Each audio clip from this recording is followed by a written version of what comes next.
చూసావా ప్రకృతి విపత్తు? నీ మతం, నీ దేవుడు, నీ అధికారం, నీ గర్వం, నీ డబ్బు, నీ హోదా, నీ అహంకారం, నీ ఇల్లు కట్టుకునేటప్పుడు నువ్వు చూసే వాస్తు ముహూర్త బలం ఏది ఏది ఏది ఇక్కడ పనికి రాలేదు.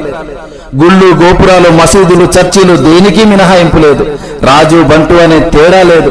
ప్రకృతి ముందు అంతా సమానమే అన్న విషయం గుర్తుపెట్టుకో.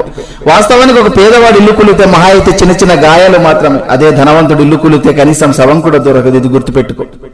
గట్టిగా బతికితే మహా అయితే 100 ఏళ్ళు, అందులో రాత్రి రూపంలో 50 ఏళ్ళు పోతుంది. మిగిలిన 50 ఏళ్లలో ఏమీ తెలియని పసితనం అంటే బాల్యంలో 10 ఏళ్ళు గడిచిపోతుంది. మిగిలిన 40 ఏళ్లలో చిట్ట చివరి వృద్ధాప్యంలో దినదిన గండంగా 5 ఏళ్ళు గడిచిపోతుంది. ఇంకా నీ కోసం మిగిలింది కేవలం 35 ఏళ్ళు మాత్రమే.